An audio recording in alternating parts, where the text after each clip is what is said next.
Hi viewers, வணக்கம். நம்ம இந்த வீடியோல ஃபெசிலிட்டி மேனேஜ்மெண்ட்ல ஹார்ட் சர்வீஸ்க்கு உட்பட்ட HVC அப்படின்னு சொல்லக்கூடிய ஏசியை பத்தி நம்ம இங்க பார்ப்பாங்க. பொதுவா இந்த ஹார்ட் சர்வீஸ், அதாவது ஃபெசிலிட்டி மேனேஜ்மெண்ட் ஆஃப் ஹார்ட் சர்வீஸ்ல வந்து AC, electrical, electronic, civil, biomedical and BMS and supporting stuff இவங்கெல்லாம் ஒரு குரூப்பா சேர்ந்து தான் அந்த பில்டிங்கை வந்து மெயின்டைன் பண்ணுவாங்க. அந்த பில்டிங்கை மெயின்டைன் பண்ணும்போது அந்த பில்டிங்ல இருக்கிற எக்யூப்மெண்ட்ஸையும் சேர்த்து மெயின்டைன் பண்ணுவாங்க. அதனாலதான் அந்த ஃபெசிலிட்டி மேனேஜ்மெண்ட் ஆஃப் ஹார்ட் சர்வீஸ்ல எப்பயுமே technically qualified and experienced person தான் ஒர்க்கை வந்து எக்ஸிகியூஷன் பண்ணுவாங்க. ஸோ அந்த மாதிரி மிகவும் முக்கியத்துவம் வாய்ந்த அந்த ஹெச்விஏசி ஒரு மிக முக்கியமாக அங்கம் வகிக்கக்கூடிய அந்த ஹெச்விஏசி பற்றி இங்க பார்க்காங்க. அது இல்லாம இது ஒரு யூனிட் ஆஃப் ஒர்க். இந்த ஹார்ட் சர்வீஸ்ங்கிறது யூனிட் ஆஃப் ஒர்க். இதுல வந்து ஒரு எலக்ட்ரிக்கல் செக்ஷன்ல வந்து ஒரு ஹெச்விஏசியோட ஃபண்டமெண்டல் கான்செப்ட் வந்து தெரியலன்னா ரொம்ப சிரமமா போயிருக்கு. ஏன்னா இது யூனிட் ஆஃப் ஒர்க். ஒரு coordination, cooperation among the staff is should be necessary. அப்படிங்கும்போது ஒரு ஃபண்டமெண்டல் கான்செப்ட் ஆஃப் ஏசியை பற்றி ஒரு எலக்ட்ரிக்கலோ, ஒரு பிஎம்எஸ் டெக்னீஷியனோ, ஒரு பிஎம்எஸ் சூப்பர்வைசரோ, ஒரு எலக்ட்ரானிக் சூப்பர்வைசரோ, இல்லை சப்போர்ட்டிங் ஸ்டாஃபோ, ஒரு சிவிலோ செக்ஷன்ல இருக்கிற ஆளுகளோ தெரியாம இருந்தா அது நமக்கு ஒரு பெரிய டிராபேக். ஸோ இந்த வீடியோல வந்து நான் பெரும்பாலும் ஃபண்டமெண்டல் கான்செப்ட் ஆஃப் ஏசியை பற்றி தான் நான் டிஸ்கஸ் பண்ணிடுறேன்.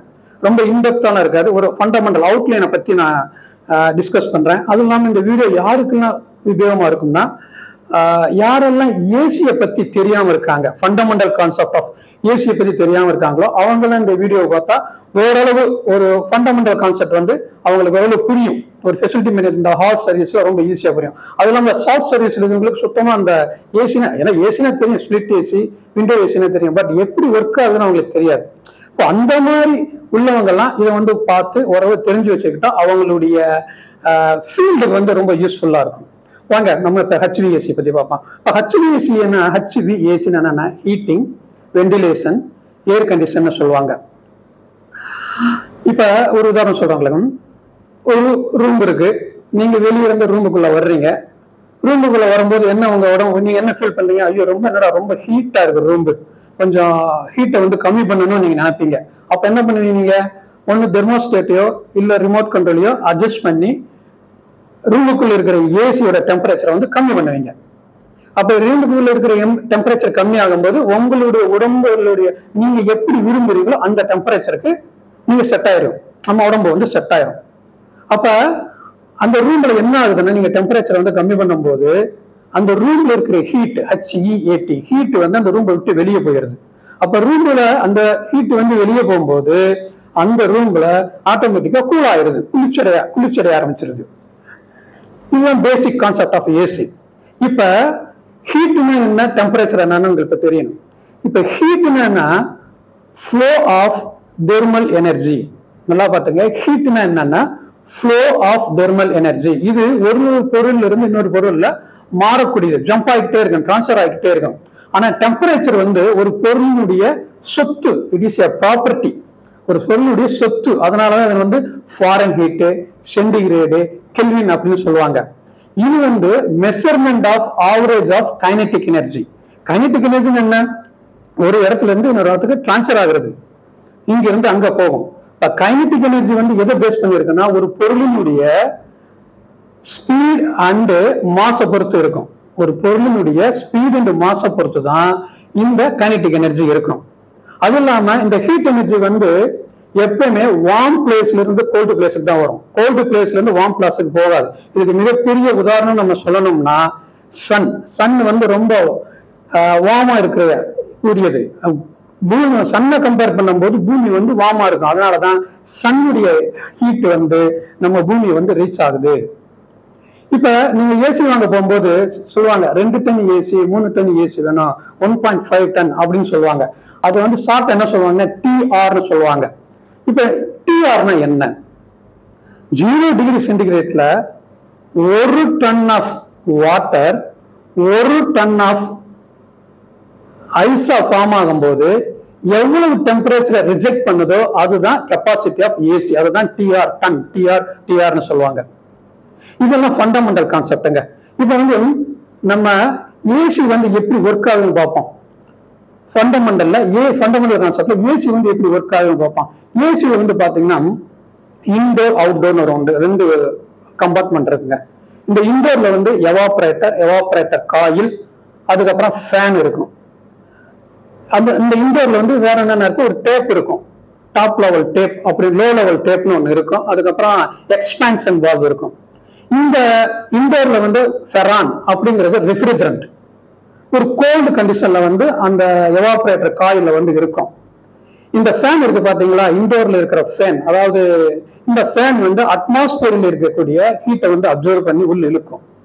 அப்ப உள்ள இழுக்கும் போது அந்த ஹீட்டும் இந்த ஃபெரான் ரெஃப்ரிஜரண்ட் இருக்கு பாத்தீங்களா, அது வந்து கோல்டு கண்டிஷன் லிக்விட் ஸ்டேட்ல இருக்கும். இது ரெண்டும் மிக்ஸ் ஆகும்போது அந்த ரெஃப்ரிஜரண்ட் வந்து கேஸா மாறிடும். அந்த கேஸ் இன்டோர்ல ஃபார்ம் ஆகுறது அங்க இருந்து டியூப் மூலியமா டேப்பை கிராஸ் பண்ணி, லோ லெவல் டேப்பை கிராஸ் பண்ணி எங்க வருது, நேரா வந்து அவுட்டோர் யூனிட்டுக்கு வரும். அவுட்டோர் யூனிட்ல வந்து என்ன இருக்குன்னா கம்ப்ரஸர் கண்டென்சர் காயில் இருக்கும். இப்ப இந்த கம்ப்ரஸர் கண்டென்சர் காயில வந்து இப்ப கண்ட்ரோல் பண்றதுக்கு இன்வெர்டார்னு இருக்கு. இப்ப லேட்டஸ்ட் சிஸ்டத்துல வந்து இன்வெர்டார்னு இருக்கும். முன்னாடி வந்து பழைய சிஸ்டத்துல அந்த மாதிரி இருக்காது. அப்ப இந்த கம்ப்ரஸருடைய வேலை என்னன்னா, அதாவது ஏர் மாலிகுல், அதாவது கேஸ்ல இருக்கிற மாலிகுல் இருக்கு பாத்தீங்களா, எப்பயுமே லிபரலா இருக்கும். இங்க கொஞ்சம் அங்க ஸ்ப்ரெட்டா இருக்கும். இந்த கம்ப்ரஸர் வந்து அந்த கேஸ்ல இருக்கக்கூடிய மாலிகுலை வந்து எல்லாம் ஒட்டி கொலாய்ட் ஆகிற மாதிரி ஒட்டி மாதிரி கம்ப்ரஸ் பண்ணி வைக்கும்.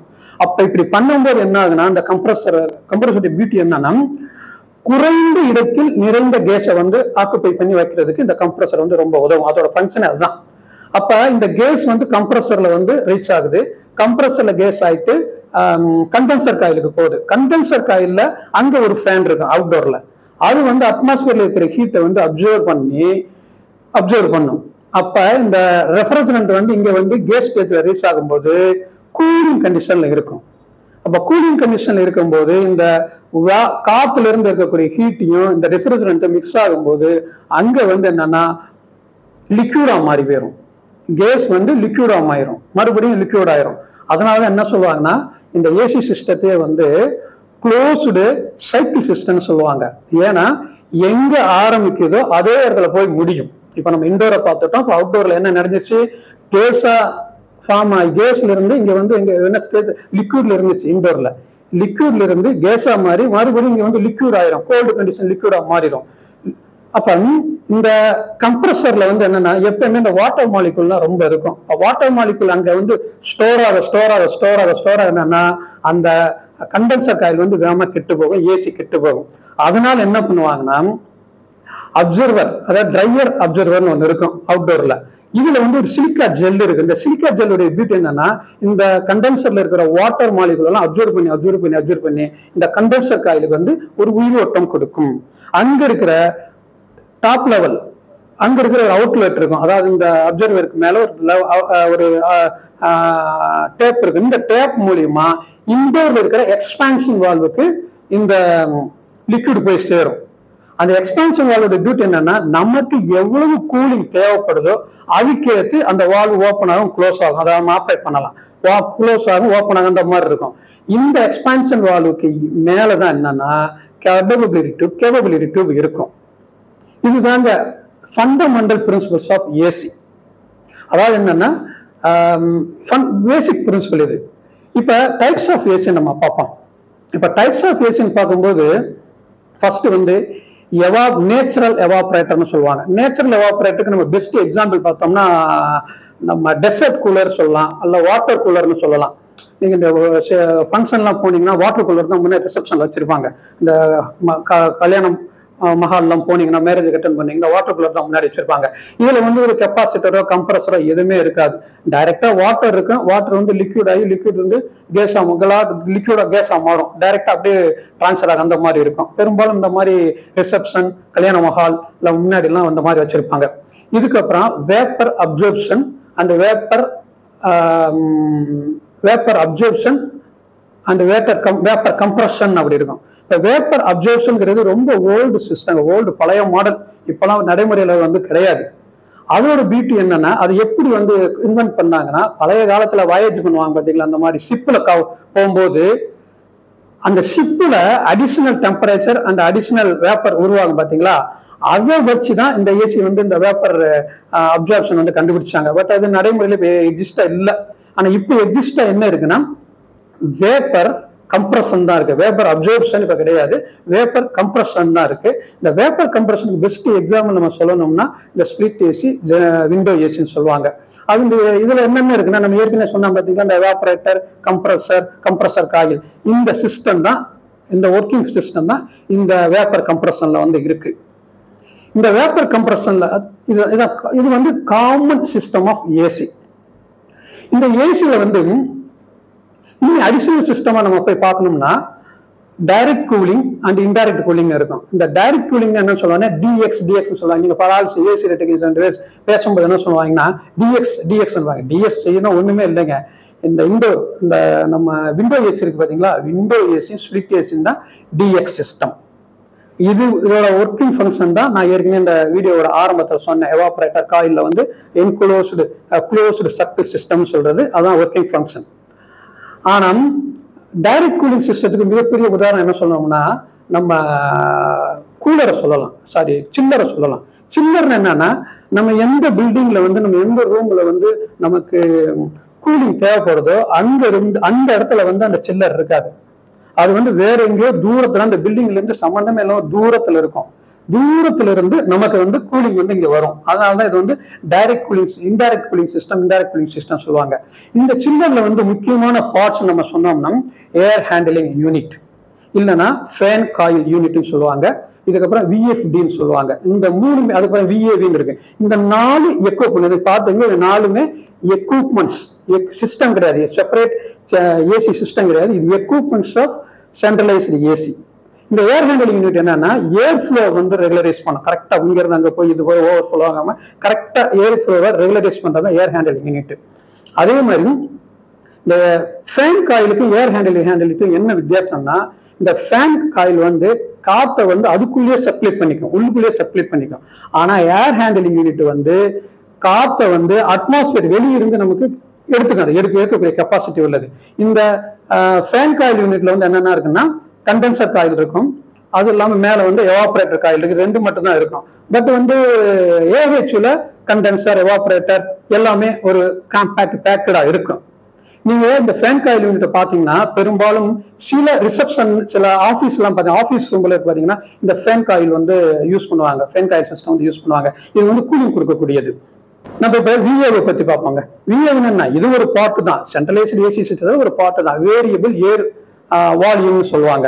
இந்த வேரியபிள் ஏர் வால்யூத்துடைய முக்கியத்துவம் என்னன்னா இது வந்து எப்பயுமே ஒர்க்கிங் ஸ்டேஷன்ல இருக்காது. நம்ம வேலை பார்க்கக்கூடிய ஒர்க்கிங் ஸ்டேஷன்ல வந்து இது இருக்காது. இது ஒவ்வொரு ரூமுக்கும் வெளியே இருக்கும். இது என்ன, இதோட பர்பஸ் என்னன்னா டெம்பரேச்சர் வந்து கண்ட்ரோல் பண்ணும். சப்போஸ் ஒரு ரூம்ல வந்து ஆள் இல்லைன்னு வச்சுங்களேன், அந்த ரூம்ல ஆள் இல்லைன்னா இந்த விஏவை வந்து நம்ம கண்ட்ரோல் பண்ணோம்னா அந்த ரூம்ல வந்து ஒரு கூலிங் கிடைக்காது. சப்போஸ் 23 டிகிரி வேணும் ஒரு ரூம்ல, 23 டிகிரி வேணும் அப்படின்னா 23 டிகிரி இந்த விஏவை கண்ட்ரோல் பண்ணி நம்ம வச்சுக்கலாம். இன்னொரு ரூம்ல 24 வேணும்னா இந்த விஏவை கண்ட்ரோல் பண்ணி வச்சுக்கலாம். இதுதான் இம்பார்ட்டன்ட் ஒர்க் ஆஃப் விஏவி. இப்ப விஏவிக்கு அப்புறம் விஆர்எஃப்னு சொல்லுவாங்க, வேரியபிள் ரெஃப்ரிஜரண்ட் ஃப்ளோ அப்படின்னு சொல்லுவாங்க. இது வந்து சிஸ்டம் ஆஃப் ஏசி. இது எப்படி centralised AC system, direct cooling system, indirect cooling system சொல்றோம் பாத்தீங்கன்னா, இது மாதிரி இது ஒரு செப்பரேட், இது ஒரு இண்டிவிஜுவல் சிஸ்டம். இது வந்து ஆக்சுவலி 1990ல ஜப்பான்ல டைக்கின் கம்பெனி வந்து கண்டுபிடிச்சது. அது கிட்ட காப்பிரைட்ஸ் இருக்கிறதுனால இந்த விஆர்எஃப் வந்து இப்ப என்ன சொல்லுவாங்கன்னா விஆர்வின்னு சொல்லுவாங்க, வேரியபிள் ரெஃப்ரிஜரண்ட் வால்யூம்னு சொல்லுவாங்க. ஏன்னா காப்பிரைட்ஸ் வரக்கூடாது அப்படிங்கிறதுக்காண்டி இப்ப வந்து என்ன சொல்றாங்கன்னா விஆர்வி அப்படின்னு நம்ம சொல்றாங்க.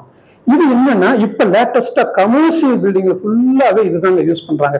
இது ஒரு பியூட்டி என்னன்னா, சப்போஸ் ஒரு ஜோன் இருக்கு, ஒரு பெரிய பில்டிங் இருக்கு, ஒரு ஒரு ஜோன் இருக்கு, அந்த ஜோனுக்கு கீழே ஒரு 50-60 ரூம் இருக்கு. 50-60 ரூம்லயும் வந்து சென்ட்ரலைஸ்டு ஏசி என்னன்னா ஒரு இடத்துல வந்து 23 டிகிரி ஃபிக்ஸ் பண்றோம்னா அது எல்லாத்துக்கும் 23 டிகிரி சென்டிகிரேட் தான் நம்ம ஹீட் தான் கொடுக்கும், கூலிங் தான் கொடுக்கும். ஆனா இந்த விஆர்எஃப்ல வந்து என்ன பண்ணணும்னா சப்போஸ் ஒரு ரூமுக்கு டெம்பரேச்சர் வேணாம்னா இதை மாதிரி நம்ம கண்ட்ரோல் பண்ணிக்கலாம், இண்டிவிஜுவலா கண்ட்ரோல் பண்ணிக்கலாம். சப்போஸ் ஒரு ரூம் வந்து 23 டிகிரி நம்ம சென்டிகிரேட் வேணும்னா அப்படியே அட்ஜஸ்ட் பண்ணிக்கலாம். ஒரு ரூமுக்கு 25 டிகிரி சென்டிகிரேட் வேணும்னா ஹீட் வேணும்னா அதுவும் நம்ம அட்ஜஸ்ட் பண்ணிக்கலாம். இண்டிவிஜுவலா ஒவ்வொரு ஆப்ரேட் பண்ணிக்கலாம். அவுட்டோர் யூனிட்ல வந்து கம்ப்ரஸர் இருக்கும். சப்போஸ் நான் உதாரணம் சொல்றேன், ஒரு 4 கம்ப்ரஸர் இருக்குன்னு வச்சுங்களேன். இந்த 4 கம்ப்ரஸர்ல முதல் கம்ப்ரஸரை வந்து ஒரு 1.5 மணி நேரம் ஆப்ரேட் பண்ற மாதிரி ஒர்க்கிங் பண்ற மாதிரி செட் பண்ணிக்கலாம். ரெண்டாவது கம்ப்ரஸர் வந்து அதுக்கு ஒரு இது ஃபர்ஸ்ட் கம்ப்ரஸர் ஒர்க் முடிச்சப்ப ரெண்டாவது கம்ப்ரஸர் ஸ்டார்ட் ஆகும். ரெண்டாவது கம்ப்ரஸர் 1.5 மணி நேரம் ஓடினப்பறம் மூணாவது கம்ப்ரஸர் ஸ்டார்ட் ஆகும்.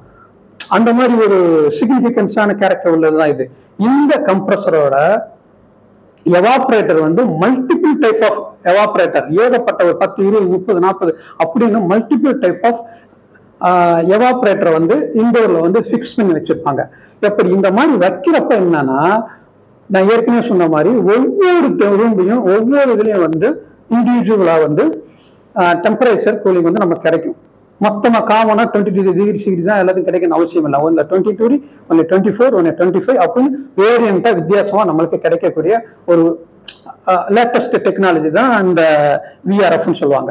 விஆர்எஃப் மூலியமா ஒவ்வொரு டெம்பரேச்சருக்கு வித்தியாசமான டெம்பரேச்சர் கூலிங் இது வந்து நமக்கு கிடைக்கும். ஒரு ரூம்ல 21 வேணும்னா வச்சுக்கலாம், அட்ஜஸ்ட் பண்ணிக்கலாம். இன்னொரு ரூம்ல 22 டிகிரி சென்டிகிரேட் வேணும்னா வச்சுக்கலாம். இன்னொரு டிகிரி 24 டிகிரி சென்டிகிரேட் வேணா வச்சுக்கலாம். ஆனா சென்ட்ரலைஸ்டு ஏசி சிஸ்டத்துல அந்த மாதிரி பண்ண முடியாது. அந்த மாதிரி பண்ண முடிய வாய்ப்புகள் கிடையாது. 23 டிகிரி செட் பண்ணிட்டோம்னா அது எல்லா ரூமுக்கும் 23 டிகிரி சி தான் நமக்கு கிடைக்கும். இப்ப விண்டோ ஏசி இருக்கு பாத்தீங்களா, இந்த விண்டோ ஏசி வந்து பெரும்பாலும் ஒரு சின்ன ரூம் கெப்பாசிட்டி, சின்ன ரூம்ல தான் அந்த மாதிரி யூஸ் பண்ணுவாங்க. சப்போஸ் கொஞ்சம் பெரிய ரூம் இருக்குன்னு வச்சு அந்த இடத்துல வந்து கூலிங் வந்து கரெக்டா கிடைக்காது விண்டோ யூஸ் பண்ணா. அந்த மாதிரி இடத்துல நம்ம யூஸ் பண்றது தான் ஸ்பிளிட் ஏசி அப்படின்னு சொல்லுவாங்க. இப்ப டக்ட் ஏசின்னு ஒண்ணு இருக்கு. டக்ட் ஏசினா ஓப்பன் ஸ்பேஸ்ல வந்து இந்த விண்டோ ஏசியோ ஸ்பிளிட் ஏசி அங்க போய் நம்ம ஃபிக்ஸ் பண்ண முடியாது. அந்த மாதிரி ஓப்பன் ஸ்பேஸ் இடத்துல வந்து இல்ல பெரிய ஹாலா இருக்கு, அந்த இடத்துல இந்த டக்ட் ஏசி யூஸ் பண்ணுவாங்க. இந்த சென்ட்ரலைஸ்டு ஏசி என்ன பண்ணுவாங்கன்னா, பெரும்பாலும் ஷாப்பிங் காம்ப்ளெக்ஸ் இருக்கு பாத்தீங்களா, ஷாப்பிங் காம்ப்ளெக்ஸ் இந்த மாதிரி தான் சென்ட்ரலைஸ்டு ஏசி யூஸ் பண்ணுவாங்க. இந்த விஆர்எஃப் விஏவி என்னன்னா இதுதான் லேட்டஸ்ட் டெக்னாலஜி. பெரும்பாலான கமர்ஷியல் பில்டிங்ல இந்த இது யூஸ் பண்ணிட்டு இருக்காங்க இப்ப இருக்கிறது. இப்ப ஏசி பொறுத்தளவு என்னென்ன இஷ்யூஸ் வரும் அப்படின்னு நம்ம பார்த்தோம்னா, ஃபர்ஸ்ட் வந்து அடிக்குவேட் கூலிங் இருக்காது. ரெண்டாவது வந்து வாட்டர் லீக்கிங். மூணாவது வந்து ஏசியில வந்து நாய்ஸ் வர்றது. இப்ப நமக்கு தேவையான கூலிங் ஒரு ஏசியில இருந்து வரல அப்படின்னா அதுக்கு என்ன காரணம்? ஃபர்ஸ்ட் வந்து அந்த ஏசியில இருக்கக்கூடிய காயில வந்து நம்ம செக் பண்ணணும். அதுல வந்து ஏகப்பட்ட டஸ்ட் இருக்கா இல்லையா நம்ம செக் பண்ணி டஸ்ட் இருந்தா டஸ்ட்டை ரிமூவ் பண்ணணும். ரெண்டாவது வந்து கண்டென்சர் காயில வந்து நம்ம செக் பண்ணணும். கண்டென்சர் காயில் செக் பண்ணும்போது கண்டென்சர் காயில்ல ஃப்ரோஸ் ஆயிருக்கு, அதாவது கண்டென்சர் காயில் ஐசிஸ் ஃபார்ம் ஆயிருக்கா, இல்லை அங்கே ஏதாவது டஸ்ட் கச்சரா ஏதாவது உட்காந்துருக்கா அப்படின்னு நம்ம பார்க்கணும். அதுக்கப்புறம் வந்து தெர்மோஸ்டேட்டுடைய ஒர்க்கிங் கண்டிஷனை வந்து நம்ம பார்க்கணும். தெர்மோஸ்டேட்டோட ஒர்க்கிங் கண்டிஷன் சரியா இல்லைனாலும் அந்த மாதிரி வர்றதுக்கு வாய்ப்புகள் இருக்கு. இதுக்கப்புறம் வந்து இந்த ரெஃப்ரிஜரண்ட் சொல்லுவாங்க பாத்தீங்களா, ரெஃப்ரிஜரண்ட் வந்து தேவையான அளவு வந்து தேவையான அளவு வந்து ஒரு இதில் இல்லைனாலும் அந்த மாதிரி நமக்கு தேவையான கூலிங் வராமல் இருக்கிறதுக்கு வாய்ப்புகள் உண்டு. இப்ப நாய்ஸ்ன்னு வருதுன்னு வச்சுங்களேன், நாய்ஸ் வர்றதுக்கு காரணம் என்ன? நாய்ஸ் வருதுன்னு காரணம் எலக்ட்ரிக்கல் டிசைன் பார்த்தீங்கன்னா கெப்பாசிட்டர் அண்ட் கண்டக்டர் இது ரெண்டுமே வந்து ஒருவேளை மால் ஃபங்க்ஷனா இருக்கும், இல்லை ஒர்க் ஆகலையா இருக்கலாம், அந்த மாதிரி இருக்கும். இதுதான் மெயின் ரீசன். ரெண்டாவது வந்து என்னன்னா, அதுல இருக்கக்கூடிய ஸ்பேர் பார்ட்ஸ், பால் பேரிங்கோ இல்லை அந்த வார் மாதிரி ஒன்று இருக்கும், வார் இருக்கும், அதுல ஏதாவது டிஃபெக்ட் இருக்கா நம்ம செக் பண்ணணும். செக் பண்ணிட்டு அதை ரிமூவ் பண்ணிட்டோம்னா நாய்ஸ் வர்றதுக்கு எல்லாம் போயிடும். இதுக்கப்புறம் வாட்டர் லீக்கிங் வர காரணம் என்னன்னா, மெயின் ரீசன் வந்து கண்டென்சேஷன் தாங்க. ஹியூமிடிட்டி வெளியே வந்து அதிகமா இருக்கும். சில ட்ரெயின் இருக்கும், அந்த ட்ரெயின்னா குழாய் இருக்கும், அந்த குழாயில வந்து சில அடைப்புகள் இருக்கலாம், அந்த அடைப்பை நம்ம செக் பண்ணணும். அதுக்கப்புறம் வந்து என்னன்னா, இந்த ரெஃப்ரிஜரண்ட் சொல்றோம் பாத்தீங்களா, அதோட வந்து அடிக்யூட் தேவையான அளவு வந்து அங்க இல்லாம இருக்கும். கம்ப்ரஸர்லயோ இதுல சர்க்குலேட் ஆகிற இடத்துல தேவையான அளவு இல்லாம இருக்கும். இப்போ இதை நம்ம செக் பண்ணிட்டு நம்ம வந்து இந்த மாதிரி பிரச்சனைகளை வந்து ஈஸியாக நம்ம சால்வ் பண்ணிடலாம். இப்போ நீங்க சில்லர்னு எடுத்துக்கிட்டீங்கன்னா அதுல ஒரு 2 விதமா இருக்கும். வாட்டர் கூலர் சில்லர் பிளான்ட் இருக்கும், ஏர் கூலர் சில்லர் பிளான்ட் இருக்கும். இதெல்லாம் வந்து ஒரு இன்டெப்த் கிரிட்டீரியா. அது இல்லாம நீங்க இன்னொரு உதாரணம் கூட சொல்றீங்க, சில்லர்ல வந்து பழைய மாதிரி இப்ப கிடையாது, இதெல்லாம் மைக்ரோ ப்ராசஸ் கண்ட்ரோலர் கொண்டு வந்துட்டாங்க சில்லர்ல. இதெல்லாம் வந்து கம்ப்யூட்டரைஸ்டு பண்ணி மைக்ரோ ப்ராசஸ் கண்ட்ரோலர் கொண்டு வந்தனால முன்ன மாதிரி சில்லர்லாம் வந்து ஒரு காம்ப்ளிகேட்டட் இஷ்யூவே கிடையாது. ஏதாவது ஒரு டிஃபெக்ட் ஆச்சுன்னு வச்சுக்கலாம், சில்லர் இருக்கிற டிஸ்பிளேல வந்து என்ன எரர் நம்ம காமிச்சிடும், அந்த எரரை வச்சு நம்ம ஈஸியாக ரெக்டிஃபை பண்ணிடலாம். இப்போ சில்லர் வந்து எப்படி மாடர்னைஸ் பண்ணியிருக்காங்க, நான் ஒரு சின்ன உதாரணம் சொல்கிறேன். அதாவது மைக்ரோ ப்ராசஸ் கண்ட்ரோல்னு சொல்கிறாங்களா, அதுக்கு ஒரு சின்ன உதாரணம் சொல்கிறேன். சில்லரில் வந்து ஆன்டி ரீசைக்கிள் டைமர்னு ஒன்று இருக்குது. இந்த ஆன்டி ரீசைக்கிள் டைமர் என்னென்னா, சப்போஸ் சில்லர் வந்து ட்ரிப் ஆயிடுச்சு, சில்லர் ட்ரிப் ஆனவன சில்லர் இருக்கிற கம்ப்ரஸர் வந்து இம்மிடியேட்டாக ஸ்டார்ட் ஆகாமல் இருக்கணும். அதுக்கு இந்த ஆன்டி ரீசைக்கிள் டைமர் வந்து ஹெல்ப் ஆகும். எப்படி ஹெல்ப் ஆகும்னா, அது உடனே வந்து அந்த சில்லர் வந்து ஸ்டார்ட் ஆகாமல் 15 நிமிஷத்துக்கு அப்புறம் ஆட்டோமேட்டிக் ஸ்டார்ட் ஆகிற மாதிரி இந்த எக்யூப்மெண்ட்ஸ் வந்து ரொம்ப ஹெல்ப் பண்ணும்.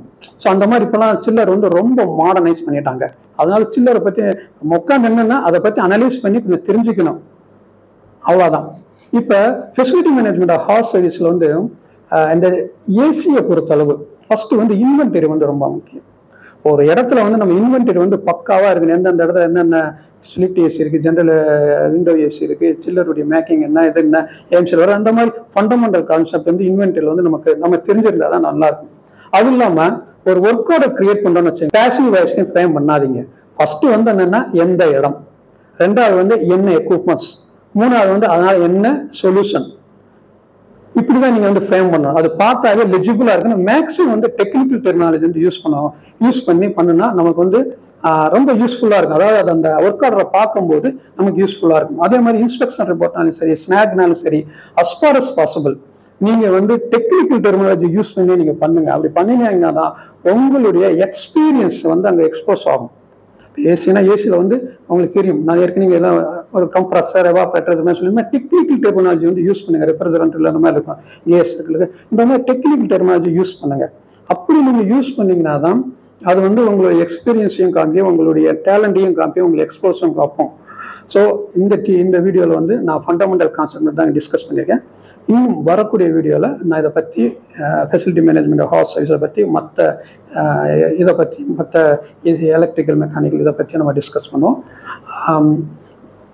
நன்றி, வணக்கம்.